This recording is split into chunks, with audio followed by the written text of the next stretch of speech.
അധ്യായം 3. യഹോവ സീനായി പർവ്വതത്തിൽ വെച്ച് മോശയോട് അരുളിച്ചെയ്ത കാലത്ത് അഹരോന്റെയും മോശയുടെയും വംശപാരമ്പര്യമാവിത്. അഹരോന്റെ പുത്രന്മാരുടെ പേരുകൾ ഇവ: ആദ്യജാതൻ നാദാബ്, അബീഹു, എലെയാസർ, ഈഥാമാർ. പുരോഹിത ശുശ്രൂഷ ചെയ്യുവാൻ പ്രതിഷ്ഠിക്കപ്പെട്ടവരായി അഭിഷേകം ലഭിച്ച പുരോഹിതന്മാരായ അഹരോന്റെ പുത്രന്മാരുടെ പേരുകൾ ഇവ തന്നെ. എന്നാൽ നാദാബും അബീഹുവും സീനായ് മരുഭൂമിയിൽ വച്ച് യഹോവയുടെ സന്നിധിയിൽ അന്യാഗ്നി കത്തിച്ചപ്പോൾ യഹോവയുടെ സന്നിധിയിൽ വച്ച് മരിച്ചുപോയി. അവർക്ക് മക്കൾ ഉണ്ടായിരുന്നില്ല. എലെയാസറും ഈഥാമാരും അപ്പനായ അഹരോന്റെ മുമ്പാകെ പുരോഹിത ശുശ്രൂഷ ചെയ്തു പോന്നു. യഹോവ പിന്നെയും മോശയോട് അരുളിച്ചെയ്തത്: നീ ലേവി ഗോത്രത്തെ അടുക്കൽ വരുത്തി പുരോഹിതനായ അഹരോന് ശുശ്രൂഷ ചെയ്യേണ്ടതിന് അവന്റെ മുമ്പാകെ നിർത്തുക. അവർ സമാഗമന കൂടാരത്തിന്റെ മുമ്പിൽ അവന്റെ കാര്യവും സർവ്വസഭയുടെ കാര്യവും നോക്കി തിരുനിവാസത്തിലെ വേല ചെയ്യണം. അവർ സമാഗമന കൂടാരത്തിനുള്ള ഉപകരണങ്ങളൊക്കെയും ഇസ്രായേൽ മക്കളുടെ കാര്യവും നോക്കി കൂടാരം സംബന്ധിച്ചുള്ള വേല ചെയ്യണം. നീ ലേവ്യരെ അഹരോനും അവന്റെ പുത്രന്മാർക്കും കൊടുക്കണം. ഇസ്രായേൽ മക്കളിൽ നിന്ന് അവർ അവന് സാക്ഷാൽ ദാനമായുള്ളവരാകുന്നു. അഹ്റോനെയും പുത്രന്മാരെയും പൌരോഹിത്യം നടത്തുവാൻ നിയമിച്ചാക്കേണം. അടുത്തുവരുന്ന അന്യൻ മരണശിക്ഷ അനുഭവിക്കണം. യഹോവ പിന്നെയും മോശയോട് അരുളിച്ചെയ്തത്: ഇസ്രായേൽ മക്കളുടെ ഇടയിൽ പിറക്കുന്ന എല്ലാ കടിഞ്ഞൂലിനും പകരം ഞാൻ ലേവ്യരെ ഇസ്രായേൽ മക്കളിൽ നിന്ന് എടുത്തിരിക്കുന്നു. ലേവ്യർ എനിക്കുള്ളവരായിരിക്കണം, കടിഞ്ഞൂലെല്ലാം എനിക്കുള്ളത്.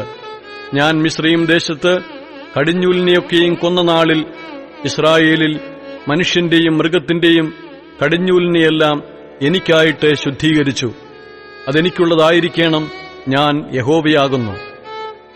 യഹോവ പിന്നെയും സീനായ് മരുഭൂമിയിൽ വെച്ച് മോശയോട് അരുളിച്ചെയ്തത്: ലേവ്യരെ കുലം കുലമായും കുടുംബം കുടുംബമായും എണ്ണുക. അവരിൽ 1 മാസം മുതൽ മേലോട്ട് പ്രായമുള്ള ആണിനെയൊക്കെയും നീ എണ്ണേണം. തന്നോട് കൽപ്പിച്ചതുപോലെ മോശ യഹോവയുടെ വചനപ്രകാരം അവരെ എണ്ണി. ലേവിയുടെ പുത്രന്മാരുടെ പേരുകൾ: ഗേർശോൻ, കെഹാത്ത്, മെരാരി.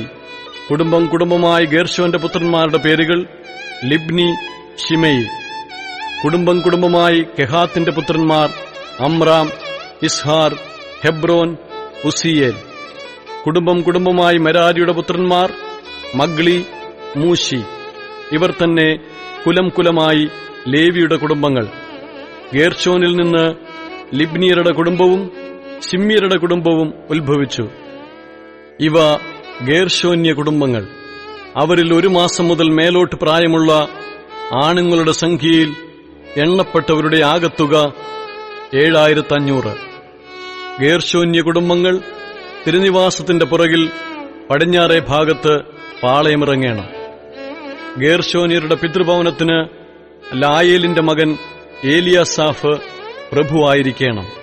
സമാഗമന കൂടാരത്തിൽ ഗേർശോന്യർ നോക്കേണ്ടത് തിരുനിവാസവും കൂടാരവും അതിന്റെ പുറമൂടിയും സമാഗമന കൂടാരത്തിന്റെ വാതിലിനുള്ള മറശ്ശീലയും തിരുനിവാസത്തിനും യാഗപീഠത്തിനും ചുറ്റുമുള്ള പ്രാകാരത്തിന്റെ മറശ്ശീലയും പ്രാകാരവാതിലിന്റെ മറശ്ശീലയും അതിന്റെ എല്ലാ വേലയ്ക്കുമുള്ള കയറുകളുമാകുന്നു. കെഹാത്തിൽ നിന്ന് അമ്രാമ്യരുടെ കുടുംബവും ഇസ്ഹാരിയരുടെ കുടുംബവും ഹെബ്രോന്യരുടെ കുടുംബവും ഉസിയേലിയരുടെ കുടുംബവും ഉദ്ഭവിച്ചു. ഇവ കെഹാത്യരുടെ കുടുംബങ്ങൾ. 1 മാസം മുതൽ മേലോട്ട് പ്രായമുള്ള എല്ലാ ആണുങ്ങളുടെയും സംഖ്യയിൽ വിശുദ്ധമന്ദിരത്തിന്റെ കാര്യം നോക്കുന്നവർ 8600 പേർ. കെഹാത്യ കുടുംബങ്ങൾ തിരുനിവാസത്തിന്റെ തെക്കേ ഭാഗത്ത് പാളയമിറങ്ങേണം. കെഹാത്യ കുടുംബങ്ങളുടെ പിതൃഭവനത്തിന് ഉസിയേലിന്റെ മകൻ ഏലിയാസാഫാൻ പ്രഭുവായിരിക്കണം. അവർ നോക്കേണ്ടത് പെട്ടകം, മേശ, നിലവിളക്ക്, പീഠങ്ങൾ, വിശുദ്ധമന്ദിരത്തിലെ ശുശ്രൂഷയ്ക്കുള്ള ഉപകരണങ്ങൾ, തിരശ്ശീല എന്നിവയും അവയ്ക്കുള്ള വേലയൊക്കെയും ആകുന്നു. പുരോഹിതനായ അഹ്റോന്റെ മകൻ എലെയാസർ ലേവ്യർക്ക് പ്രധാന പ്രഭുവും വിശുദ്ധമന്ദിരത്തിലെ കാര്യം നോക്കുന്നവരുടെ മേൽവിചാരകനും ആയിരിക്കണം. മെരാരിയിൽ നിന്ന് മഗ്ലിയരുടെ കുടുംബവും മൂശിയരുടെ കുടുംബവും ഉദ്ഭവിച്ചു. മെരാരിയ കുടുംബങ്ങൾ ഇവ തന്നെ. അവരിൽ 1 മാസം മുതൽ മേലോട്ട് പ്രായമുള്ള ആണുങ്ങളുടെ സംഖ്യയിൽ എണ്ണപ്പെട്ടവർ 6200 പേർ.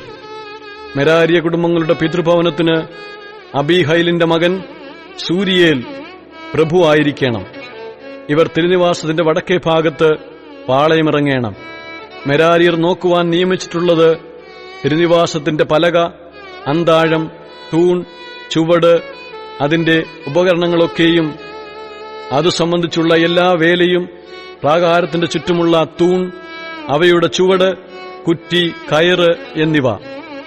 എന്നാൽ തിരുനിവാസത്തിന്റെ മുൻവശത്ത് കിഴക്ക് സമാഗമന കൂടാരത്തിന്റെ മുൻവശത്തു തന്നെ സൂര്യോദയത്തിനു നേരെ മോശയും അഹരോനും അവന്റെ പുത്രന്മാരും പാളയമിറങ്ങുകയും ഇസ്രായേൽ മക്കളുടെ കാര്യമായ വിശുദ്ധ മന്ദിരത്തിന്റെ കാര്യം നോക്കുകയും വേണം. അന്യൻ അടുത്തു വന്നാൽ മരണശിക്ഷ അനുഭവിക്കണം. മോശയും അഹരോനും യഹോവയുടെ വചനപ്രകാരം കുടുംബം കുടുംബമായി എണ്ണിയ ലേവ്യരിൽ 1 മാസം മുതൽ മേലോട്ട് പ്രായമുള്ള ആണുങ്ങൾ ആകെ 20,000 പേർ. യഹോവ പിന്നെയും മോശയോട് കൽപ്പിച്ചത്, ഇസ്രായേൽ മക്കളിൽ 1 മാസം മുതൽ മേലോട്ട് പ്രായമുള്ള ആദ്യജാതന്മാരായ ആണുങ്ങളെയൊക്കെയും എണ്ണി പേരുപേരായി അവരുടെ സംഖ്യ എടുക്കുക. ഇസ്രായേൽ മക്കളിലെ എല്ലാ കടിഞ്ഞൂലുകൾക്കും പകരം ലേവ്യരുടെ മൃഗങ്ങളെയും എനിക്കായിട്ടെടുക്കണം. ഞാൻ യഹോവയാകുന്നു. യഹോവ തന്നോട് കൽപ്പിച്ചതുപോലെ മോശ ഇസ്രായേൽ മക്കളുടെ എല്ലാ കടിഞ്ഞൂലുകളെയും എണ്ണി 1 മാസം മുതൽ മേലോട്ട് പ്രായമുള്ള ആദ്യജാതന്മാരായ എല്ലാ ആണുങ്ങളെയും പേരുപേരായി എണ്ണിയ ആകത്തുക 20,273 ആയിരുന്നു. യഹോവ പിന്നെയും മോശയോട് അരുളി ചെയ്തത്, ഇസ്രായേൽ മക്കളിൽ എല്ലാ കടിഞ്ഞൂലുകൾക്കും പകരം ലേവ്യരെയും അവരുടെ മൃഗങ്ങൾക്ക് പകരം ലേവ്യരുടെ മൃഗങ്ങളെയും എടുക്ക. ലേവ്യർ എനിക്കുള്ളവരായിരിക്കണം. ഞാൻ യഹോവയാകുന്നു. ഇസ്രായേൽ മക്കളുടെ കടിഞ്ഞൂലുകളിൽ ലേവ്യരുടെ എണ്ണത്തെ കവിഞ്ഞുള്ള 273 പേരുടെ വീണ്ടെടുപ്പിനായി തലയ്ക്ക് 5 ശേക്കൽ വീതം വാങ്ങേണം. വിശുദ്ധ മന്ദിരത്തിലെ തൂക്കപ്രകാരം ശേക്കൽ ഒന്നിന് 20 ഗേര വെച്ച് വാങ്ങേണം. അവരുടെ എണ്ണത്തെ കവിയുന്നവരുടെ വീണ്ടെടുപ്പ് വില അഹരോനും അവന്റെ മക്കൾക്കും കൊടുക്കണം. ലേവ്യരെ കൊണ്ട് വീണ്ടെടുത്തവരുടെ എണ്ണത്തെ കവിഞ്ഞുള്ളവരുടെ വീണ്ടെടുപ്പ് വില മോശ വാങ്ങി. ഇസ്രായേൽ മക്കളുടെ ആദ്യജാതന്മാരോട് അവൻ വിശുദ്ധ മന്ദിരത്തിലെ തൂക്കപ്രകാരം 1365 ശേക്കൽ പണം വാങ്ങി. യഹോവ മോശയോട് കൽപ്പിച്ചതുപോലെ വീണ്ടെടുത്തവരുടെ വില മോശ അഹരോനും അവന്റെ മക്കൾക്കും യഹോവയുടെ വചനപ്രകാരം കൊടുത്തു.